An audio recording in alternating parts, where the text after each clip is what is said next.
Il y a 10 ans, ma petite amie m'a abandonné avec notre fille de 5 ans. Aujourd'hui, elle veut retrouver sa famille. Mon histoire commence il y a 16 ans, lorsque j'ai rencontré Lucie. C'était une fille extraordinaire, intelligente, belle, fantaisiste, drôle, tout simplement la meilleure fille que j'ai jamais rencontrée. Je me suis senti tellement chanceux lorsque nous avons commencé à sortir ensemble. Et après un an de relation, nous avons eu un bébé. Je vivais le rêve, je vivais avec ma petite amie, j'élevais notre petite fille, j'étais une famille heureuse. J'aimais tellement Lucie, et après quelques années, nous nous sommes enfin mariés. Notre fille était la plus excitée à l'idée du mariage, elle allait être la bouquetière. Tout semblait parfait. Jusqu'au jour où, alors que je rentrais chez moi, un homme a voulu me parler. J'ai d'abord cru qu'il voulait me vendre quelque chose jusqu'à ce qu'il mentionne Lucie. Poliment, il m'a demandé de lui parler dans un endroit privé. Il m'a ensuite demandé d'arrêter tout ce qui concernait le mariage et de prendre du recul, parce que Lucie et lui voulaient être ensemble. Je ne l'ai pas cru jusqu'à ce qu'il commence à me donner des détails sur elle qu'il était impossible de connaître. Je suis rentré chez moi aussi vite que j'ai pu, je ne voulais pas que ce soit la vérité, et je lui en ai parlé, en espérant que tout ça était une erreur. Mais non, ce n'était pas le cas. L'heure suivante, elle m'a tout raconté. Elle me trompe depuis 2 ans. Elle m'a expliqué que toutes les fois où elle m'a dit qu'elle m'aimait, qu'elle voulait que nous soyons ensemble et qu'elle aimait notre famille, ce n'était que des mensonges. Elle m'a dit que son nouvel homme était plus jeune, plus fort, plus beau et qu'il était un meilleur amant. Elle a dit qu'elle ne voulait pas être liée à moi, qu'elle avait perdu sa liberté en étant mère et qu'elle ne voulait pas être une épouse, qu'elle voulait retrouver sa liberté. Le coup de poignard final a été quand elle a dit qu'elle était heureuse que je le sache enfin, et que maintenant elle pouvait partir. J'ai pleuré, supplié, je me suis humilié et je me suis mis à genoux, demandant une autre chance, pour essayer de réparer notre relation. Mais elle ne voulait pas, elle voulait le frisson et l'excitation que ce nouveau gars lui faisait ressentir. Le lendemain, elle nous a quittés. Je me suis senti brisé, humilié, émasculé. Mais ma fille avait besoin de moi. Elle avait le cœur brisé, sa mère était partie et elle pensait que c'était de sa faute, elle avait entendu dire qu'elle ne voulait plus être mère. Mais elle avait besoin de moi et je devais être fort pour elle. Heureusement, nous avons été aidés, ma famille et celle de Lucie nous ont soutenus de toutes les manières possibles. Ses parents avaient tellement honte des actions de leur fille qu'ils ne pouvaient pas me regarder en face sans s'excuser pour tout ce qu'elle avait fait. Je leur serai éternellement redevable pour leur aide. 10 ans plus tard. Après beaucoup de temps et de thérapie, ma fille et moi vivons heureux. Elle est la lumière de ma vie. C'est une belle jeune fille de 15 ans que j'adore. Nos blessures sont guéries et nous avons une très belle vie. Mais elle est revenue. Alors que ma fille et moi rentrions à la maison, nous avons trouvé Lucie devant notre appartement, nous attendant, voulant parler. Je l'ai reconnue immédiatement, et j'aimerais dire que j'ai fait quelque chose de bien, comme l'ignorer, lui demander de partir, ou au moins être hostile avec elle. Mais non, je suis un idiot. Mon cœur a sauté d'un coup au moment où je l'ai vue. Elle était toujours aussi belle qu'avant, mais d'une manière ou d'une autre, elle était encore plus belle. Peut-être que l'âge l'a rendue plus mature et élégante, peut-être la robe, ou le maquillage, je ne sais pas, mais je l'ai laissée entrer, tandis que notre fille nous laissait un peu d'espace et allait dans sa chambre. Elle m'a raconté tout ce qu'elle avait fait depuis son départ. En gros, elle a vécu avec ce type pendant quelques années.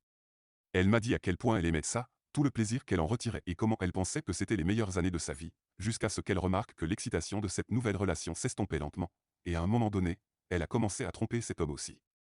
Selon elle, elle voulait se sentir vivante et excitée. Finalement, cette relation s'est terminée et elle a commencé à sortir avec d'autres hommes.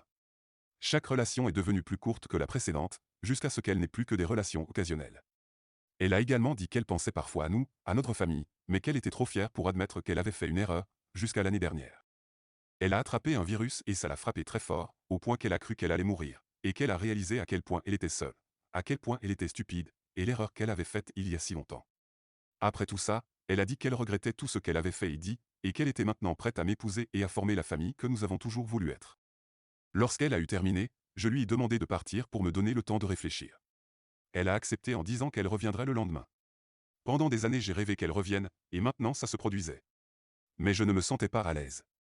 Depuis lors elle me rend visite presque quotidiennement, souhaitant parler des meilleures années de notre relation et de la manière dont nous pourrions à nouveau former une famille heureuse.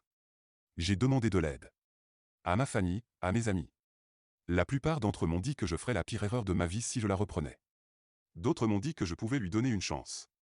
Il m'a fallu beaucoup de temps pour guérir, et encore un peu plus de temps pour commencer à nouer de nouvelles relations, et je risquais tout. Un soir, ma fille et moi avons eu une profonde conversation à ce sujet. J'essaie toujours de l'impliquer dans tous les aspects de notre vie, et cette question la concernait aussi, parce qu'elle est sa mère.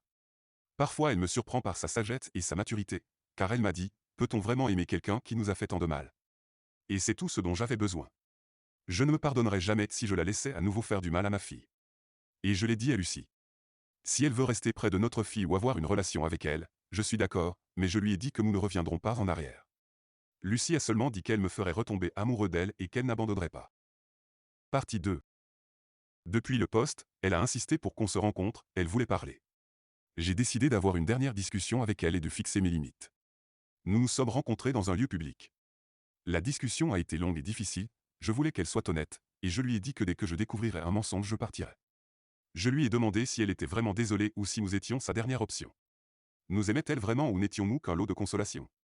Est-elle revenue par amour ou parce qu'elle n'arrivait plus à trouver un autre homme? Elle n'a pu répondre à aucune de ces questions. Elle s'est contentée de dire des choses comme « Ce n'est pas comme ça, tu dois me comprendre, je ne suis plus comme ça ». Elle a continué à insister pour qu'on lui donne une autre chance, qu'on puisse s'aimer à nouveau, qu'on puisse être ensemble. Elle n'a jamais mentionné notre fille à aucun moment, ce n'est qu'après que je lui ai fait remarquer qu'elle a commencé à la mentionner. Lorsque j'ai de lui faire comprendre que c'était fini, elle m'a pris la main et elle a essayé de me séduire, en baissant son chemisier, en me montrant son décolleté, et en disant que nous pourrions trouver une chambre, que je pourrais faire tout ce que je voulais avec elle, qu'elle ne dirait non à rien, pour me dédommager. Je n'ai pas reconnu cette femme. Ce n'était pas la fille extraordinaire que j'avais rencontrée, ce n'était pas la mère de ma fille, je ne savais pas qui était cette femme, mais ce n'était pas la Lucie. Je lui ai dit de me laisser partir, que c'était fini entre nous. Ni moi ni ma fille ne voulions quoi que ce soit avec elle. Elle est alors devenue folle, disant que je ne pouvais pas la quitter, que ce n'était pas mon choix, qu'elle n'avait rien d'autre. Que je ne pouvais pas lui enlever sa fille. Je ne sais toujours pas pourquoi, mais cette dernière phrase m'a fait réagir. Je lui ai dit que ce n'était pas sa fille, qu'elle lui a juste donné naissance mais qu'elle n'était pas sa mère. Elle n'était pas à quand elle pleurait la nuit, quand elle a perdu ses premières dents, pour son premier jour d'école. Je lui ai dit aussi, dis-moi où étais-tu quand son cœur s'est brisé la deuxième fois. Parce que la première personne qui lui a brisé le cœur, c'est toi, sa mère. Elle a essayé de répondre mais j'ai vu qu'elle n'arrivait pas à trouver les mots. Je l'ai quittée. De retour à la maison, elle m'a envoyé quelques textos, me demandant une autre rencontre, une autre chance, qu'elle m'aime et qu'elle peut changer, mais j'en ai fini. Elle ne m'aime pas et n'aime pas votre fille, elle n'aime qu'elle m'aime. L'avoir dans ma vie serait mauvais, toxique, je n'ai pas besoin de ça. Je n'ai pas besoin d'elle. Ma fille et moi allons bientôt retourner en thérapie. Certains d'entre vous avez raison, je dois travailler sur moi-même, être plus fort, et surmonter ces sentiments pour elle, parce qu'ils ne sont pas réels, juste un souvenir de ce que je pensais qu'elle était.